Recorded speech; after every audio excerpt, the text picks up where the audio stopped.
ആരുണനാഥനായ മഹാദേവൻ പാലാഴിമഥനത്താൽ ഉത്ഭവിച്ച കാളകൂടവിഷം പാനം ചെയ്ത് നീലകണ്ഠനായി ലോകരക്ഷ ചെയ്ത മഹാസുദിനം. അതെ, വ്രതാനുഷ്ഠാനങ്ങളുടെയും യാമപൂജകളുടെയും മഹോത്സവമായ മഹാശിവരാത്രിയുടെ യാമം. മാഘമാസത്തിന്റെ നിർവൃതിയിൽ മനസ്സുകൾ നമഃശിവായ ജപിക്കുന്ന മഹാശിവരാത്രി മഹോത്സവം. കാശിയിൽ ശ്രീ പരമേശ്വരനായും വാരണാസിയിൽ വിശ്വനാഥനായും മുരുടേശ്വരിയിൽ മോക്ഷദായകനായും വാഴുന്നത് ഭഗവാൻ തന്നെയാണ്.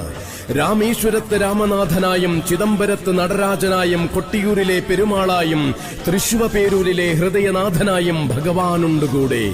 ഏറ്റുമാനൂർ ഉഗ്രമൂർത്തിയായും തിരുനക്കരയിലെ സ്വയംഭൂവായും തിരുവൈക്കത്തപ്പനായും വാഴുന്ന മഹാദേവനെ നമുക്ക് പ്രണമിക്കാം. ലോകനാഥനായ മഹാദേവനെ ശരണം പ്രാപിച്ചുകൊണ്ട് ഈ ശിവരാത്രി നമുക്ക് ആഘോഷിക്കാം. ലോകം മുഴുവനുമുള്ള എല്ലാ വിശ്വാസ ഹൃദയങ്ങളിലും മഹാദേവനുണ്ടാകട്ടെ, മഹാദേവ കൃപയുണ്ടാകട്ടെ. ഏവർക്കും മഹാശിവരാത്രി ആശംസകൾ.